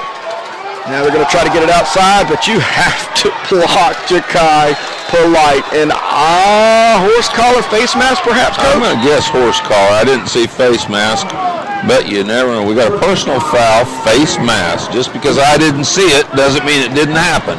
Marcus Brunson and Ja'Kai Polite, I mean, they're there. I mean, they're like vapors, Coach. They are right there. That's probably going to move the ball to a first down spot, I would think, 15 yards, even though it was in the backfield. Looks like about 11 yards from the first down. So I'm going to say they're going to bring it down to about the 15. It's going to be about 1st and 10 from the 15-yard line. As usual, Coach, you're spot on, and maybe the A1 officials will be looking for some help next year and get back in the game. Not in that. No way. No. Thank you, but no thank you. I'm with you on that, Coach. All right, setting up shop. They're going to draw back, though, the fade route, and they've got him again, Coach. It's a touchdown. It is. This is like what? Just right in the bread basket. I mean to tell you, throw. Great throw. Brandon Walker on the reception. Touchdown from 16 yards out. Nick Guidetti throwing what I believe to be at least his 8th TD pass of the year, and he is. That was Tyree Bostic, listed as a wide receiver, playing the corner that got beat on that play. Who came in for Randy Baker, who got injured, so they go after the right one. Tyree's dad played for me at Atlantic and was a good player for Tommy. You're showing your age. I know, Coach. I'm actually just telling it. I could show it, but we're not on, but they don't have cameras. Well, 21-7, 4:32 remains in the half, and we've got a football game, Coach. Yes, we do. Yes, we do. Good for Coach Woolham and the Eagles to just kind of stay in there and battle. And like you said, you're 8-2. You're not 8-2. It's not smoke and mirrors. You've gotten here. You're here for a reason. And those kids have continued to compete. And I want to tell you something else. I'm a little surprised that we didn't get a late hit to tack onto that, which would give South Lake the same opportunity for onside that Mainland had before, because that ball was caught in the end zone, 2 steps, it's over, and we kind of drug him to the ground. But, you know, I see Coach Wilson having a conversation with Coach Rowland, and I know how those conversations go when you're the secondary and the defensive coordinator coach, and the head coach wants to come down and chat with you after touchdowns been scored. It's probably not, can we get together after the ball game and get some pizza? You are absolutely correct. South Lake will kick off to Mainland. Mainland's deep receivers are on the 10-yard line, not anticipating a deep kick at all. And Coach, not being as skilled at this as Coach Gahagan, but do I dare say the first touchdown in the season in the first half against Mainland? Their defense? Yes, because I think that long run early in the season was a picked up fumble. And we got a deep return here by number 8. That's Wilford Taylor. Wilford runs the ball back across midfield to the 40-yard line. Mainland set up. Mainland didn't drop their head on the touchdown either. They just bowed their neck and decided, let's get right back in this thing, and they're in great field position. And now we'll see what Houston and the Mainland Bucks have to offer here. 4:22 to go in the second quarter. Score 21-7. Mainland 1st and 10 on the South Lake 40-yard line. They're going to come out with trips to the right, single receiver left. Adrian Killens on the left of Denzel Houston, sophomore combination running back, quarterback, waiting for the referee to mark the ball ready for play, and he did. So here we go. Wilford Taylor is the solo guy out there, and he is singled up with outside leverage. An inside route out of him would be nice. There we go. Good call, Coach. You ought to think about coaching for a profession. That is a great throw and a great concept. And they're giving, it's wide side of the field, solo receiver. I'd love to take a lot of credit for that, but that's, these young 8-year-old kids playing video games might be able to diagnose that one. Here we go. We got wide trips to the right by Mainland. No help in the middle of the field whatsoever. Yeah, it's a man-free look. Here comes the blitz. Here comes the run. It pops. And here goes Killens, who may set a record for rushing here tonight. What a great run by Adrian Killens. And we haven't really mentioned the offensive line from Mainland, but they do a fine job. They don't stop. They get after their defenders, and they stay on their pads. And great cut, great score. 27-7, 3:52 in the second quarter, waiting for the extra point. Tow Truck Harris, number 60, Sean Glenn. You've got Nick Ruse up there. Those guys doing a fine job. And again, they set their trips wide, so wide, and you got man coverage. They bring 3 with you, and they help with the 4th. There's nobody in the middle of the field, whether it's a post route out of the number 1 or a broken running back run up the middle. There's nobody to help you there. And old guy told me one time, a long time ago when I was a young coach, I could never play football without a man in the middle of the field. And I generally kind of adhered to that, and that might have saved South Lake. They may have scored a touchdown anyway, but they might not have scored it on that play. But that safety's just out of position, has too much ground to cover on an athlete as superior and as fast as the bunch that they're running. And being at practice the other day, Coach, we see it here. We're watching these guys play. But to be at practice and look at the scout teams and look at the other guys that we don't see in the game that are walking around down here on the sideline, Mainland has so many guys who can take that same kickoff and get 52 yards out of it and, catch the post route or catch a little swing pass and turn it into a big play. They have so many athletes, and that's not a detriment to the way they're coached, or there's much more to it than just having athletes, but they do have a plethora of great athletes as Nick Baudette gets set to kick it off here. 28-7, 3:51. Just when we thought South Lake had kind of climbed back in, at least to the momentum portion of the game, their momentum is just kind of kicked right in the teeth with a big kick return, a couple play touchdown drive, and here they come. This is why they're number 1 in the state, Coach. It sure is, and they got a lot of speed on this kickoff coverage team. It's a little pop-up kick to the left, going to be fielded on about the 25-yard line. Don't hesitate. Courageously. And we got some hesitation, and we caught it on the 33, ran out of bounds on the 33 or 34-yard line. Perhaps courageously was not the right term. Number 7 right there on the return, DJ Allen. DJ is just a little fella. He's a junior. He's 5'4", 147. So maybe the courage was just putting his pads on tonight, Coach, because I tell you what. Just stepping out there. Just stepping out there tonight, because this is not the bunch that you just want to. This is not child's play out here. This is a good football team. And they're going to show this through the playoffs, and we've been talking about this all year. We feel like this football team has a chance to do some things. You know, Coach, this is their 21st consecutive playoff appearance. That is a fantastic record, and 21st, you say? 21st. I'm gonna go on record here tonight saying I will guarantee they'll be in there 23 times in a row. I don't think till Houston graduates, I believe they'll be a playoff team. I would not disagree with you at all. And not just Houston, but Killens and the rest of those sophomores, and like you said, Polite being just a junior. All right, we've got another penalty. It's going to bring the ball up here for Southlake to the 36-yard line, 1st and 10. 3:46 to go, 28-7, 1st and 10. The Eagles need all the help they can get here. They've kind of found a little something with their quick drop. I think the adjustment for Mainland would be just to soften up their coverage a little bit, and they're not going to have time to take 7 steps and drop back and throw. No. If they continue to press, though, he's going to be open 15 yards down the field, and you can get that one out. And they're going to run a little toss play here.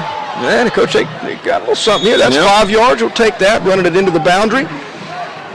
They've moved Florida State commit Westbrook over here to cover the wide receiver. He's typically a safety, I believe, but he's playing corner at this point. Yeah, I think the injury with Baker and having Bostic out there, they probably felt like that was a better matchup.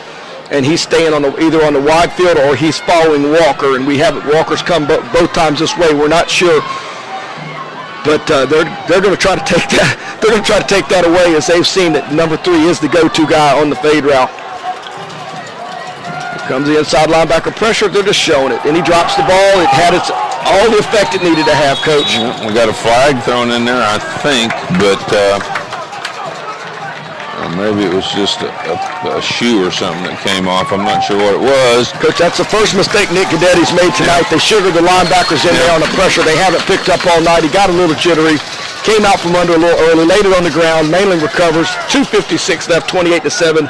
Not what the Eagles needed. No, sir, it is not. They needed some first downs. They need some points, but they haven't been able to do much here tonight against the Mighty Bucks, and Mainland comes back out still in the first half. 3 minutes to go in the second quarter. It's going to be a doubles formation, it looks like. 2 receivers right, 2 left. I would assume that's Adrian Killens still over there in the backfield. Can't see his number from here, but I think that's who it is. We'll know in a minute. Still nobody in the inside. We're going to get flag. Mainland linemen are clapping their hands like it's an encroachment or offsides. See what the referee's going to think. Now they're backing up. They clap their hands, now they're backing up. So we've got, looks like illegal procedure, dead ball, false start against the Bucks. Brings up 1st and 15, 2:48. Trips right, single receiver to the left. Wilford Taylor's going to have to run a post route at some point here, Coach. And this looks like passing splits to me. It looks, I would think, all right, they're going to single receiver the stop route now. Just take what they give you. Yeah. You know, and a good play by the DB, just kind of held his water out there. Again, that's number 9, Chris Freeman. Coach Woolen said he's been a great surprise for him. You know, he doesn't come up and try to make a crazy play, get his head down, and give up a huge play there, because he's all by himself. There's nobody else there. Changed their safety look a little bit here. Now they try to go to the sluggo up top. You're going to get a flag for holding against Mainland, I would guess. So this will be a for not play. Incomplete. If they decline, it'll be 3rd down. If they take the penalty, it'll be 2nd and about. It's going to get Marcus Tatum, 18. Coach. They're going to get Marcus Tatum on the hold there, number 64. And they tried to come back and run kind of a sluggo deal over there. And South Lake had changed their defense. Their safety got to the middle of the field, and all he did is he just opened up to the solo side that time, and he was looking for that. Houston looked to go there. It wasn't there. When he pulled it down, changed directions, Marcus Tatum, obviously he doesn't know that's going to take place, and just grabs a hold. Huge penalty. It really is, Coach. That looks like an awful long. But anyway, here we go. It's a doubles formation, 2 receivers each side. Adrian Killens to the right of Denzel Houston. We're going to have another penalty. Maybe a timeout Mainland. Timeout Mainland with 2:03 left, 28-7. Buccaneers going backwards here, but have established themselves in the game right now. And, give South Lake team credit. They are hanging tough. They're continuing to play hard. They just can't turn the football over.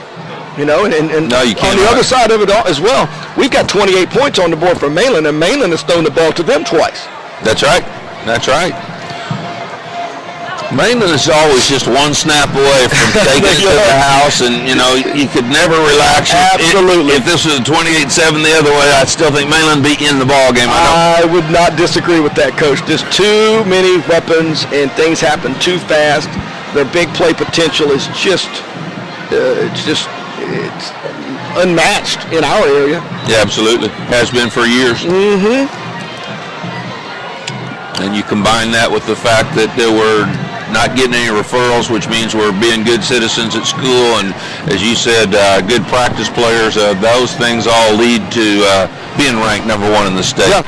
And I like to see those things go in combination. I'm with you, Coach. I think those are some of the things that we, in our philosophies, and being on the sideline, I'd like to think that we share that, and I think it lends itself to not being #1 in the state at the start of the playoffs, but perhaps being #1 at the end of the playoffs, which is what everybody would like. That's when it matters. That's illegal motion, but they didn't call it.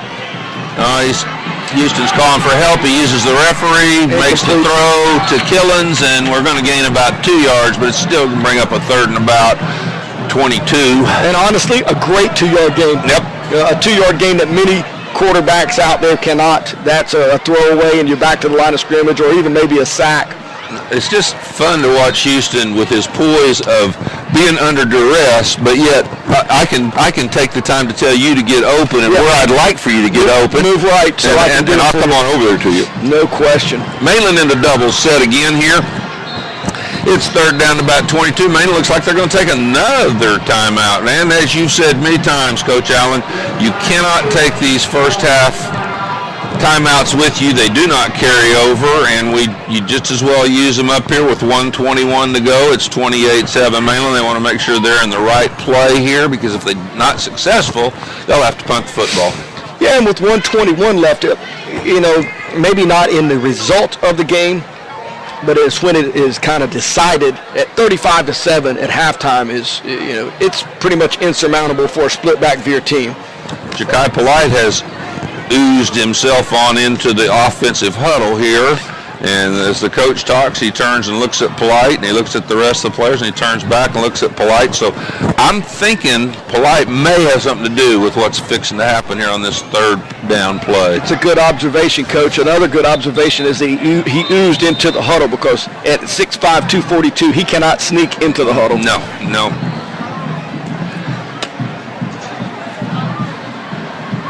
Still got a lot of conversation. One of the things that's going to have to take place here, I understand they want to score the ball, but we have a 1st down issue here. We have 2 downs to get, basically 20, 23 yards, and they've got to take care of that piece of business as well.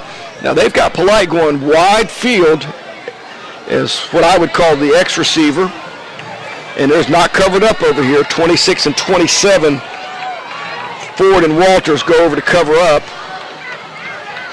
which leaves them straight man down here on the bottom side, Coach. Yeah, they got a free safety who could help, and he's going to get off of it. He's going to throw it, Coach. He's going to throw it.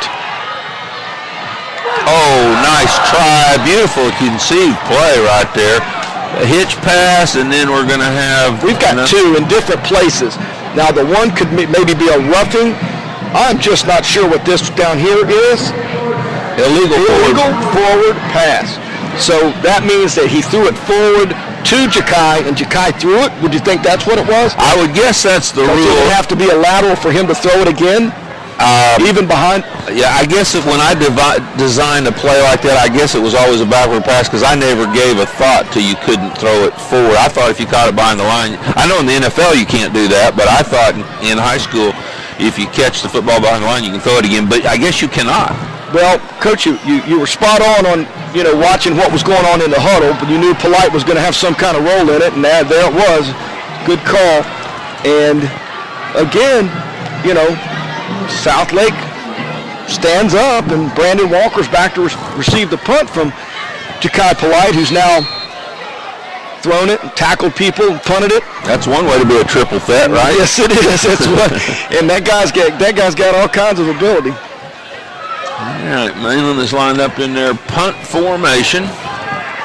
They have good speed on their coverage team, and you'll see them fan out and cover the field. There goes, we see 6 of them loose. High kick. Kicks it away from Walker. It's going to take a Mainland bounce. Oh, it's going to leave Southlake in with 90 to go and 1:02 remaining. 28-7, Mainland Buccaneers in control. Southlake trying to hang on here.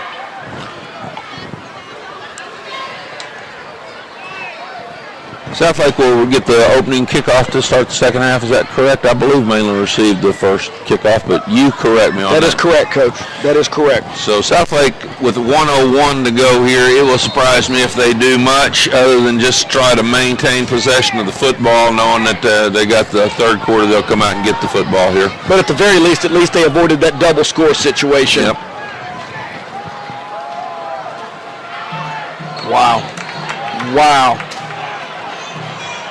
Oh, they're signaling that Coach, I think it's Kevin McCreary, Coach, and he was at the mesh point. I mean, he was at the mesh point and just... I'm a little blocked out here, so I can't really see that corner, but I saw some of the Mainland players. Well, yeah, I think he came up with it at the end, but it was dead because it went lateral for 4 yards, and so I think forward progress will stop. I believe they'll just probably take a knee here. They're staying in the huddle. There's 13 seconds to go on the time clock, or the play clock, 23 on the game clock. I think it'd be the prudent move, Coach, or maybe, they got to snap it. Oh, they're going to hand it off. Mainland in there digging for it. It's a well-coached defensive team. As soon as we Kyle Oliver limping a little bit coming out of that pile, but they're getting after it. We have a timeout, Mainland. I'm not able to see again here. I see they stopped the clock. They have stopped it with 10 seconds, and I think that Mainland has, okay. Coach, I was going to be really disappointed in Coach Woolham if he'd have turned and faced the other way when he called that time in the timeout if Duda said Southlake. They don't want to do that. They like for that 10 seconds to be gone, and I agree with you. I think that maybe they... 3rd and 8 here. Typical football play lasts 6 seconds. So it'll be about 4 seconds to go when this play is over. I would think Mainland's out of timeouts. They called 2 earlier, so that should be the 3rd one. So there shouldn't be any more timeouts left.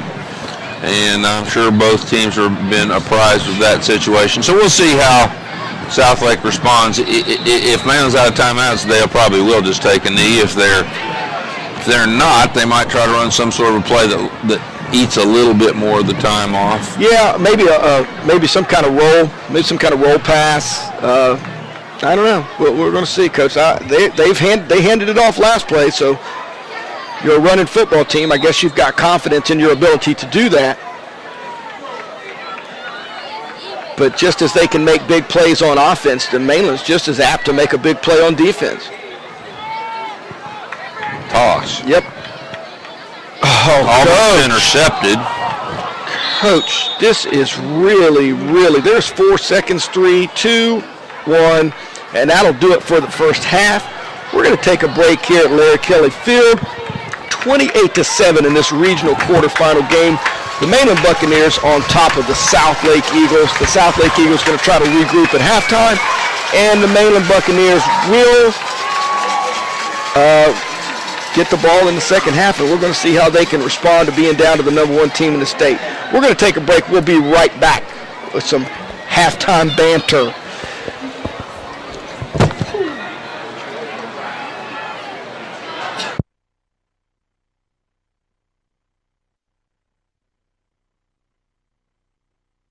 When you are the district champion.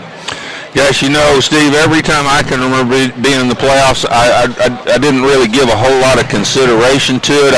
I thought we'd done a good enough job during the season to say, man, this is what we've worked for, and you know, when it's lose or win or go home situation, I don't think you have to say too much. There might be an occasion if there's somebody really down. You know, I would look maybe the other district in this, the other two teams from these two districts playing tonight. I could see where Edgewater could be a little overconfident looking at SEABREEZE's record, but here tonight with an 8-2 team and a 10-0 team playing, I don't think anybody will look past that. And back to the Mainland practice, you know, that old axiom that you play like you practice, I think is quite true. And if you've got a good tempo at practice and things are going well and kids are getting coached up and their attitude is right and they're focused, you can get an awful lot done. Without those things, you just will not practice. So I'm sure Mainland has done a good job. You mentioned to me they've got 12 coaches that work at Mainland High School. Yes, Coach. They have, Coach Wilson shared with me that they have 12 coaches in the building, which, as you well know, after putting together staffs at a number of schools, it's an anomaly. I mean, that's incredible. Without a doubt, and it goes a long way, I think, to in the last 2 years. Last year, Coach Wilson told us that his players didn't get a referral throughout the course of the season, and this year they've had one referral. And I think that speaks a lot to what those coaches do off the field at Mainland High School. I'm sure they're there to put out any fires and to encourage people to make right decisions. And so I would say that they're, you know, having that many coaches on your campus would just have to be a blessing. Well, kudos to, first of all, to their administrative staff to understand the importance of having those men there to do those jobs and be around those kids every day. I think that's important. And the coaches themselves and Coach Wilson for the job that they're actually doing. And I don't care where you're coaching at. If you're only dealing with one referral in a semester, you're doing something right. And you've got some kids that are focused. They're aimed in the right direction. In talking with Coach the other day, brought the kids in. They did about a 2-hour affirmation session. You know, I know those kids through the summer and through the off season have worked really hard, and they've kind of had this time of year marked on their calendars. You know, they've been disappointed 2 of the last 3 years to get it all the way to the semifinal and be beaten by the same Miami Central team. They've scouted Miami Central. I have seen Miami Central twice myself. I think they match up really well. Again, another pitfall that you could run into with your football team, although you are focused in a win or go home, when you've been down the road that far and you've been that close and you've been there, and I have to say that having been there myself, you're close enough to smell it, you're close enough to see it, and you just want to do what you got to do. We're going to get ready here. I think we're going to take a timeout. We might be ready for our national anthem. We're going to take a break right here.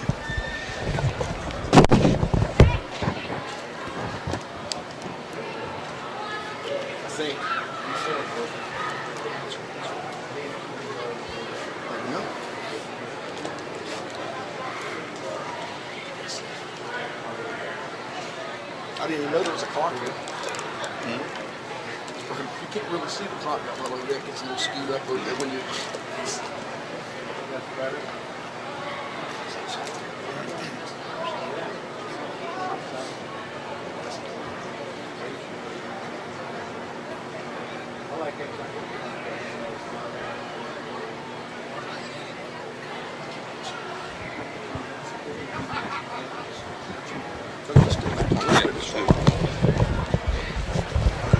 Hey, we're back after a short break here with Coach Yoakum. I'm Steve Allen.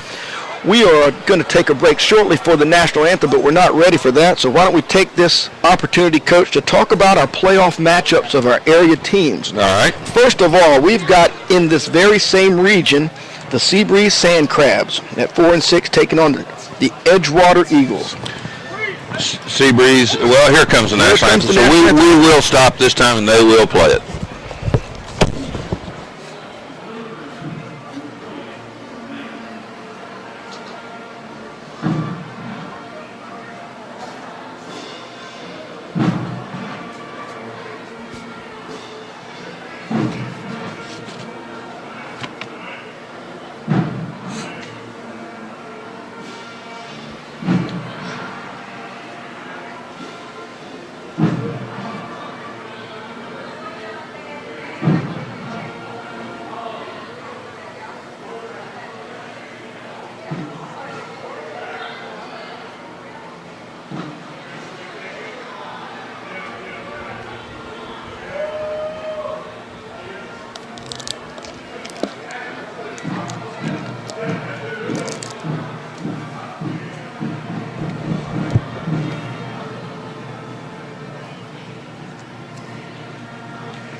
Back to the SEABREEZE Edgewater game over in Edgewater, Florida, which is in the, kind of in the center of town, I think, over there in Orlando.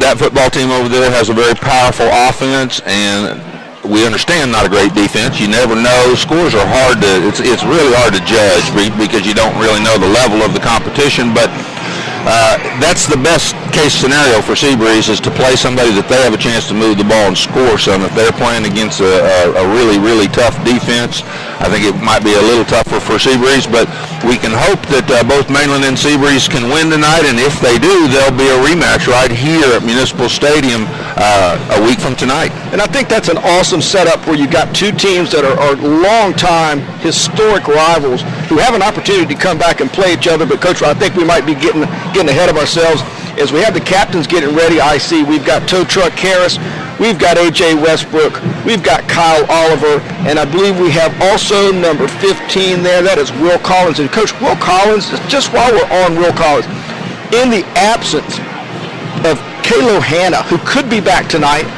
was at practice, moving around a little bit the other day, but Will Collins has done an excellent job. I can't say enough about that as the captains meet at the middle of the field. And let's continue on. FP. The NFL highlights, we hear people talk about it all the time, but playoff football is just, in my estimation, there's nothing like it. It's awesome. I explained to both coaches as I talked to them on the field before the game here how big a difference the 2 feet between us was, and all the internal strife that you've got going on as a coach right now, getting ready to kick this thing off, and we're set to go. And I know both teams are antsy to get it started, and we're going to get this thing going here. As Angel Puente gets ready to approach it, we're going to kick this thing off, and we're going to have a football game, Coach. Here we go. Nice deep kick, going to be fielded on about the 8-yard line by Mainland. Looks like Will Collins, maybe. Will is upfield, reverses his field. He's got some green grass in front of him, and Mainland's field. That's number 19. That may be Westbrook. Westbrook, Coach, and it's a good return. They're out to the 34-yard line. Mainland will take over right there. And we get to see our area leader, Denzel Houston, and what a year he's had, Coach. Denzel Houston is just, his quarterback rating is 193, which is just off the charts. 2,100 yards, 25 touchdowns to only 5 interceptions, and he's just been exceptional. And he's just a sophomore. You know, I heard a lot about him last year. I saw him play a little bit of wide receiver on last year's team, came in and got a little experience at quarterback, but this has been his show this year, and we have a hold on the play. So we have a penalty already to start off. There's one. Well, these officials are also probably from out of town, too, I would expect. Yes, sir. I'm sure that all the different regions are getting officiating crews that will come and travel, and the FHSA controls that.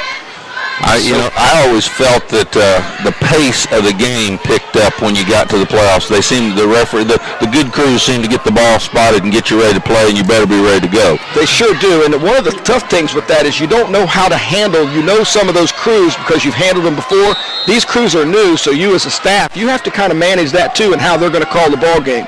It's first and 10. Mainland's in trips to the right. They're going to hand the ball. Oh, play fake, nice play fake, and a slant down the middle. Is that Will? We'll have to see a number here. See the numbers. Number 24 on the catch. Coach, that's number 24. That would be Randy Baker. Randy Baker with the first catch of the night, first down. Mainland has moved the ball up into the territory of the South Lake team here. And they're back in the shotgun with the trips again. Moving fast. Fakes, yep. A little hitch pattern to the middle, number 9 or 8 on the reception. Can't see the number yet. Jeremy Wheeler there on the stop for, he's taking the ball from him, but I think they're going to give forward progress. That's a good call, I believe. Yeah, the gain of about 5. Mainland will have second down here. They're a no-huddle football team. Flip the receivers around based on the field. Now they're trips to the right again, which is into the boundary, the short side of the field. That always told me slant to the field with a single receiver, but we'll see what we get here. They get some pressure here. Same play again as the first pass. Just a little inside cut and ball thrown right on time, picking up the first down. Mainland, it seems to be firing on all cylinders at this point. Got the South Lake defense on their heels. They've got big Carey, Samiti, who's a commit and a really fine player. He's got 2 D1 offers, and it's a little high. Good defense there. We've got number 33, Trace McEwen, who's one of their standouts. And talking to Coach, he's a junior safety. His father's Terry. He's a volunteer coach with them. They've got a number of young men who their dads are on. FPC goes to Lake Mary. FPC is a runner-up, and Lake Mary is a district champion.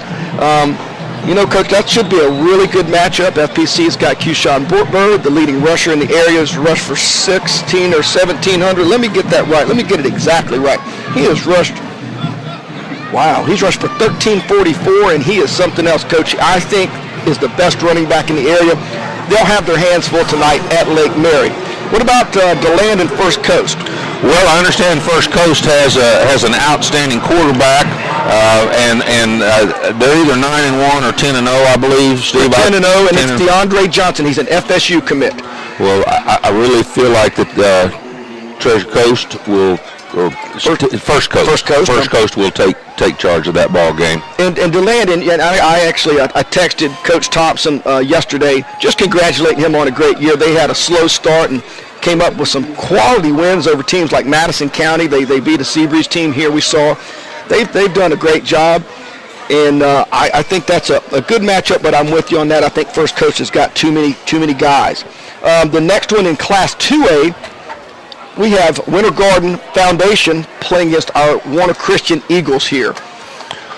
Warner Christian has not lived up to the press that we read about at the beginning of the year with the talent that they had. They are in the playoffs. Congratulations to them for that. But, again, I'm going to take the other football team in this one. Yeah, Foundation, I've been in that football game before, and they tend to have a lot of talent, and they've got a couple D1 commits.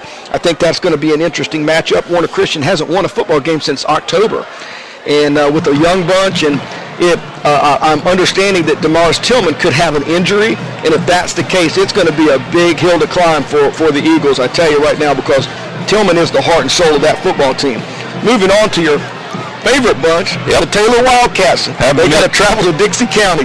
Yeah, that's a tough one. The last time I read anything about Dixie County, Ted Leeser was the coach there. I'm sure that's probably changed a couple times since then, but I believe that my Pearson team will have a tough road tonight. It'll be a long bus ride home, I'm afraid. Coach, I wish I were in Dixie. It's a popular Southern song, but I don't think many football teams are singing that song growing there, because I tell you, they do a great job, and they're outstanding at Dixie County, and they rush the football, and I think that Taylor will have their hands full there, and I don't. That would be a tremendous upset as the Buccaneers take the field. Coach, let's talk about the crowd tonight. Well, from where we can see, it appears to me again to be the typical thing that fans are more interested in a local matchup than they are in a playoff game, and I can guarantee you that if and I know we're ahead of ourselves, but if Mainland were to rematch with SEABREEZE tonight, this crowd would be double what it is tonight. But not a big crowd, but Mainland is notoriously a late arriving crowd. Correct. So we'll see the stands may fill up as time goes by. But as we look out at the road, you can generally tell when that's going to happen. It does not appear that that's going to be the case.